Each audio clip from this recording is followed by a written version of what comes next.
বাংলা বর্ষপঞ্জিকার ১৪০৮ পহেলা বৈশাখের সকাল, চারদিকে উৎসবের আমেজ। বাংলা নববর্ষকে বরণ করতে ঢাকার রমনা বটমূলে জড়ো হয়েছিলেন হাজারো মানুষ। গান, কবিতা এবং সংস্কৃতির আবহে শুরু হয়েছিল ছায়ানটের ঐতিহ্যবাহী বর্ষবরণ অনুষ্ঠান। কিন্তু কয়েক মুহূর্তের মধ্যেই সে আনন্দ রূপ নেয় আতঙ্কে। পরপর দুটি বোমা বিস্ফোরণে কেঁপে ওঠে পুরো এলাকা। সে হামলায় প্রাণ হারান ১০ জন, আহত হন অসংখ্য মানুষ।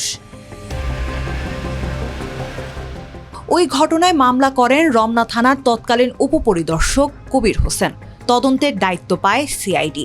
দীর্ঘ তদন্ত শেষে ৭ বছর পর ২০০৮ সালের ২৯ নভেম্বর সিআইডি হরকাতুল জিহাদ নেতা মুফতি হান্নান সহ ১৪ জনের বিরুদ্ধে হত্যা ও বিস্ফোরক আইনে দুটি অভিযোগপত্র দাখিল করে।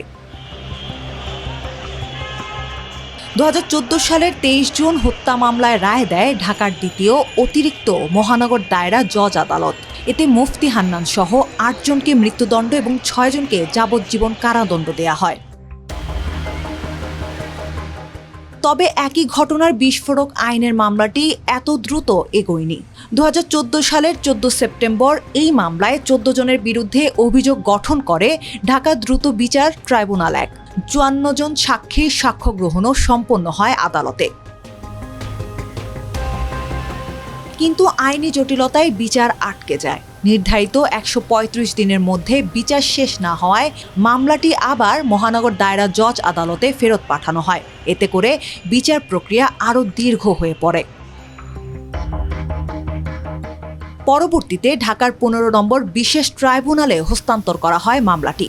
বর্তমানে রাষ্ট্রপক্ষের ৮৪ জন সাক্ষীর মধ্যে ৫৪ জনের সাক্ষ্য গ্রহণ শেষ হয়েছে। আগামী ৯ জুলাই আসামি পক্ষের আত্মপক্ষের সমর্থনে শুনানির দিন ধার্য রয়েছে। আমার যে আসামি, এই আসামিদের কোনো সম্পৃক্ততা নেই এবং তাদের নাম এজাহারে ছিল না। তারা নিজেরা কোনো 164 স্টেটমেন্ট দেয়নি এবং অন্য আসামির জবানবন্দির প্রেক্ষাপটে তাদেরকে ইনভলভ করেছে। এ পর্যন্ত যত সাক্ষী আছে কোনো পাবলিক সাক্ষী বলে নাই যে আমি অমুককে দেখেছি অমুক জায়গায়। এই ধরনের কোনো চাক্ষুষ সাক্ষী একজনও নেই। রমনা বটমূলের বোমা বিস্ফোরণ যে ঘটনা ঘটেছিল ১৪/৪/২০০১ তারিখে সকাল ৮টা ৫ ঘটিকায়,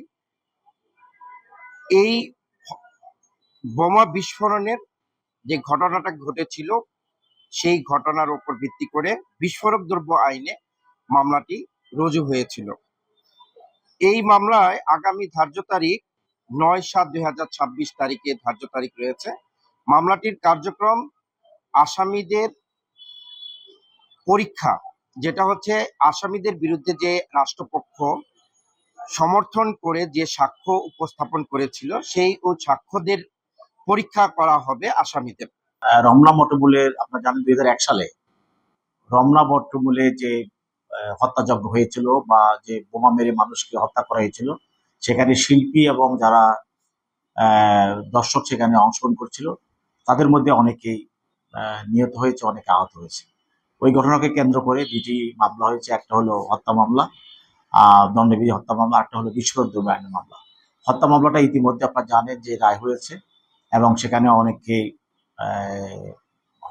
মৃত্যুদণ্ড সহ বিভিন্ন মেয়াদে শাস্তি দেওয়া হয়েছে। আর বিস্ফোরক মামলাটা হাইকোর্টের আসামিদের আপিলের কারণে, আইনগত ব্যবস্থা নেওয়ার কারণে সেটা একটু সময় লেগেছে। এই মামলাটিও এখন আর সেই স্টে নাই। এখন আমরা অবশ্যই এই মামলাটির প্রায় ৫-৬ জন সাক্ষী বাকি আছে। আমরা ওটা শেষ করে মামলাটা তাড়াতাড়ি শেষ করে ফেলবো। আমরা আশা করছি এই মামলাও আসামিদের সর্বোচ্চ শাস্তি পাবে। ২০০১ সালের ১৪ এপ্রিলের রমনার বটমূলে ছায়ানটের ঐতিহাসিক বর্ষবরণ অনুষ্ঠানে ওই হামলা ছিল বাংলাদেশের সাংস্কৃতিক পরিসরে এক ভয়াবহ আঘাত, যেখানে লক্ষ্যবস্তু করা হয়েছিল উৎসব, ঐতিহ্য আর পরিচয়কে।